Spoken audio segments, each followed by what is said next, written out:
مین روح لنډه کیسه. لمر د آسمان له څادر څخه خپل مخ فنا کړ. خپل ځای یې د شپې تورتم او د سپوږمۍ غم ته پرېښود.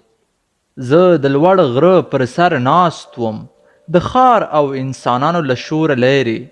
شپېلۍ مې خولې ته نیولې وه او صرف پوکي ته په تمه وه. نری نری یخ شمال لګېده. له غره څخه لاندې د ونو په خوا کې یو زوړ بابا لګیا و او اوبو ته یې لاره جوړوله. ما د موبایل رڼا لګولې وه.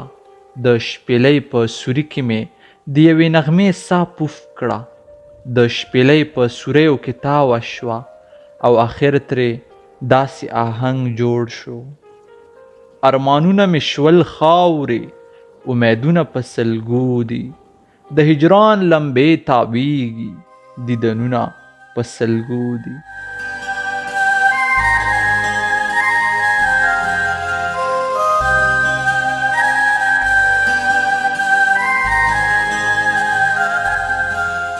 یوه شېبه مې شپېلۍ په ځمکه کېښوده او خپلو تېرو یادونو ته وګرځېدم. له کورونو او پټو هاخوا شنې اوبه چې په تیاره کې تورې ښکارېدې، نظر مې په هغې و، مګر د سترګو مخې ته مې خپله لیونۍ ولاړه وه.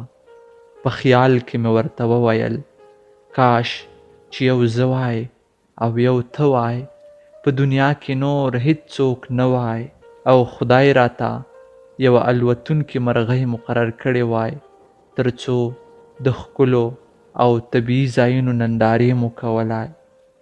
ما به ستا هره کیسه او هره خبره د زړه په غوږونو اورېدی او دا ټوله شپه به مې ستا مخ ته په کتو سبا کړې وای. هغې وویل: له تا سره مینه زما په ژوند کې له ښکلاګانو ډکې شېبې وې. زه هره څه هېرولی شم، خو هغه مینه نشم هېرولی کومه چې تا راکړې ده. زه له مرګه مخکې هم ستا وم او له مرګه وروسته هم ستا یم. په زړه مې درد راغی، برداشت یې نه کړ، د سترګو په اوښکو کې یې ځان ښکاره کړ او سلګۍ وڅڅېدې. یو ځل بیا مې شپېلۍ راپورته کړه او دا نغمه مې پیل کړه: ستا د دوو سترګو لپاره د هر چا خبرې وړمه.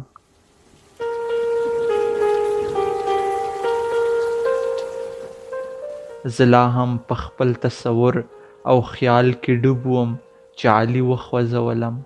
شاته مې ور ولیدل، له سترګو مې اوښکې پاکې کړې. علي وویل: وروره، فکر کوم بیا دې په خوب کې فرښته ولیده. زه تا ته بار بار وایم هغه هېره کړه، د هغې اروا ته نور په هغه بله نړۍ کې زیان مه رسوه. په ملا مې وټپاوه: یارو، دا د روحونو اړیکې دي، ته په دې احساس نه پوهېږې. هغه اوس هم زما مخې ته ولاړه وه او زما په لیدو یې دومره خوښي څرګندوله لکه جنت ته چې تللي وي. تاسې ډاکټران به 100 کاله وروسته هم د روحونو د مینې په اړیکه ونه پوهېږئ. علي را نږدې شو: ته دا خبرې پرېږده یاره، یوه ښه نغمه راته وغږوه چې احساسات مې راوپاروي.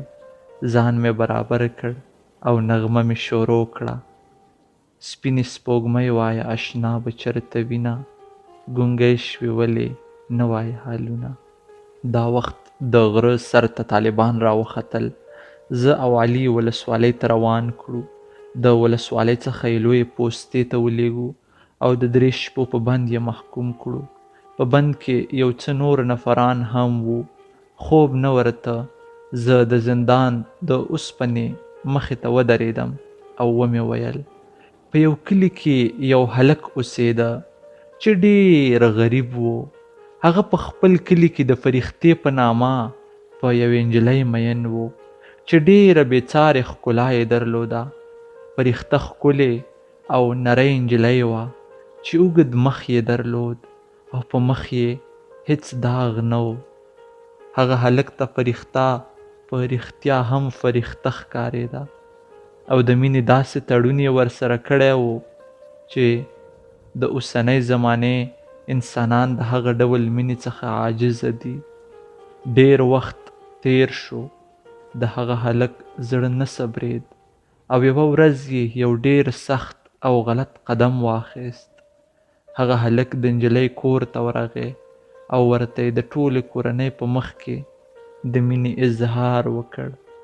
فرښتې هغه هلک ته د مینې نه په ډکو سترګو ولیدل او په سترګو کې د مینې د اظهار ځواب داسې ترلاسه کړ: زه هم در سره مینه لرم.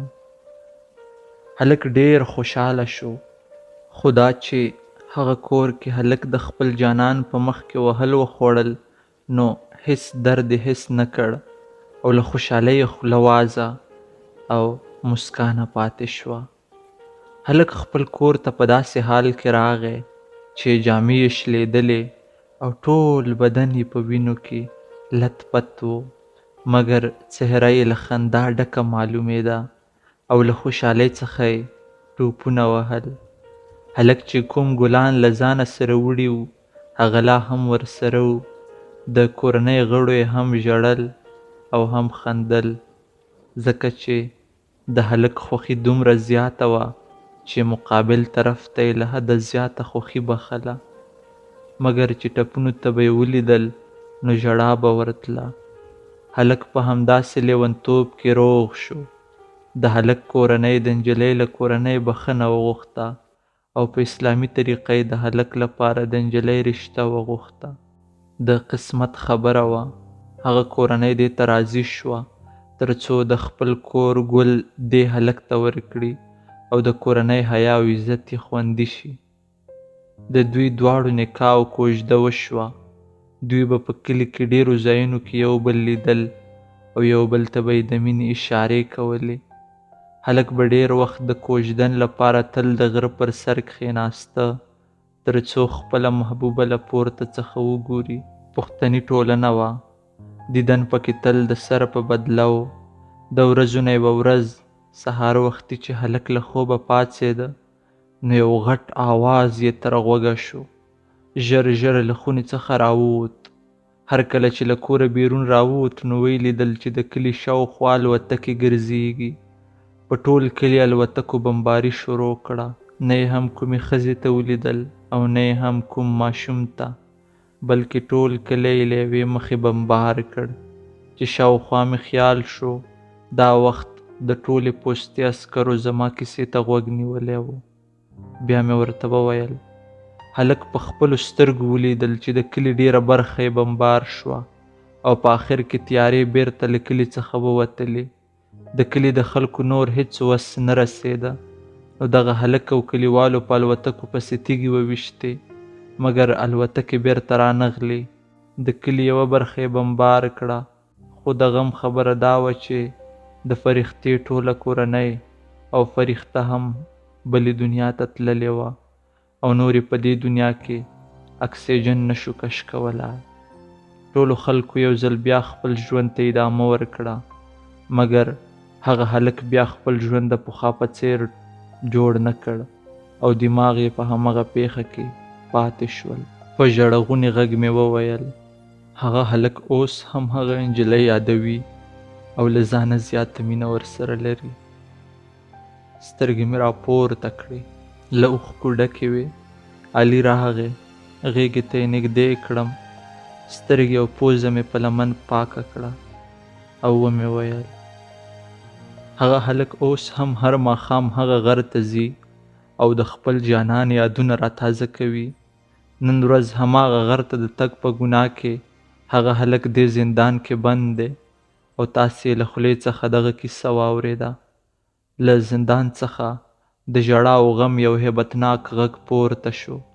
ما سترګې پټې کړې، فرښته راغله، په ولي لاس راکېښود، بیا یې خپلې خولې ته یوه ګوته ونیوه او ویې ویل: لیونیه، چوپ شه، هره خبره څوک هر ځای نه کوي. پای. د سادات ټي وي ټولو درنو اورېدونکو دغه به زموږ د نن ورځې لنډه کیسه چې ما سره درې سادات تر تاسې در ورسوله هیله ده چې د خوښې وړ مو ګرځېدلې وي تر څو پورې چې زه د بلې لنډې کیسې لپاره ستاسې درانه حضور ته راځم تر هغې مو په لویه خدای سپارم هر چیرې چې یاست خوشحاله اوسئ د الله پامان